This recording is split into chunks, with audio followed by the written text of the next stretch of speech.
আসসালামু আলাইকুম ভাইয়াপুরা, সবাইকে ইকরা একাডেমিতে স্বাগতম। আজকে আমরা এই লেকচারে দেখব কিভাবে ক্যালকুলেটরের সাহায্যে রূপান্তর অঙ্কগুলো সমাধান করা যায়। এক বেজ থেকে অন্য বেজে নিতে সর্বপ্রথম ক্যালকুলেটরকে বেজ মোডে আনতে হবে। বেজ মোডে আনার জন্য এটা ডাবল ক্লিক করতে হবে। ডাবল ক্লিক করে বেজ মোডে যে থ্রিতে বেজ মোড আছে থ্রিতে চাপ দিতে হবে। সেটা আমাদের বেজ মোডে আসলো। সেটা আমাদের কি আছে, ডিতে ডেসিমাল। তাহলে আমাদের 73 সংখ্যাটা কি, অক্টাল। তাহলে অক্টালে চাপ দিতে হবে ওসিটিতে চাপ দেওয়ার পর এই 73 লেখার পর ইকুয়াল টু দিতে হবে। ইকুয়াল টু দেওয়ার পর সেই সংখ্যাটিকে আমাদের অক্টাল থেকে কিসে নিতে বলছে, বাইনারিতে। তাহলে এই যে বাইনারি BING বিনে নেওয়ার পর আমাদের অ্যান্সার আসলো 000। তাহলে অ্যান্সার আমি লিখে রেখেছি 0001111। তাহলে আমাদের পরবর্তী সংখ্যা কত, হেক্সাডেসিমালে আছে। তাহলে আমাদের ক্যালকুলেটরকে হেক্সাডেসিমাল মোডে আনতে হবে। তাহলে এই যে হেক্সাডেসিমাল মোডে আনার পর তাহলে সংখ্যা লিখতে হবে 3b ইকুয়াল টু আমাদের 3bকে নিতে বলছে কি, সে বাইনারিতে। তাহলে এই যে বিনে চাপ বিন। তাহলে আমাদের অ্যান্সার আসলো 111011। তাহলে পরবর্তী সংখ্যা কত, আমাদের বাইনারি। তাহলে ক্যালকুলেটরকে কিছু নিতে হবে বাইনারিতে।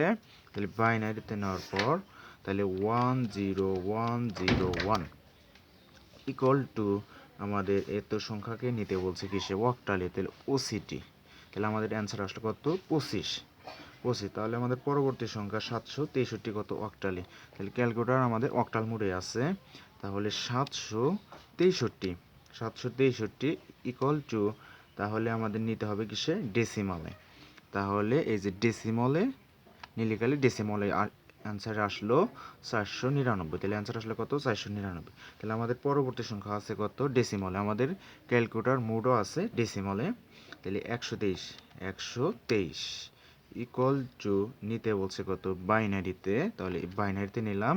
তাহলে 4টা 1011 অ্যান্সার আসলো। তাহলে পরবর্তীতে আমার পরবর্তী সংখ্যা হচ্ছে দাদা আছে কিসে, হেক্সাডেসিমালে। তাহলে আমাদের তাহলে ক্যালকুলেটরকে হেক্সাডেসিমাল মোডে আনতে হবে।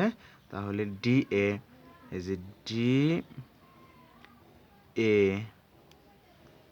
DA দাদা, তাহলে ইকুয়াল টু আসলো। আসার পর তাহলে এখন আমরা নিতে বলছে গেছে ডেসিমালে। তাহলে এই যে ডেসিমাল, তাহলে আমার অ্যান্সার আসলো কত, 56026। পরবর্তী সংখ্যা হচ্ছে বাবা কিসে আছে, হেক্সাডেসিমালে। তাহলে আমাদের ক্যালকুলেটরকে হেক্সাডেসিমাল আনতে হবে। তাহলে হেক্সাডেসিমালে চাপ দিলাম, হেক্সাডেসিমালে আসলো। তারপর BA বাবা আসলো। তাহলে ইকুয়াল টু তাহলে আমাদের নিতে বলছে কিসে, ডেসিমালে।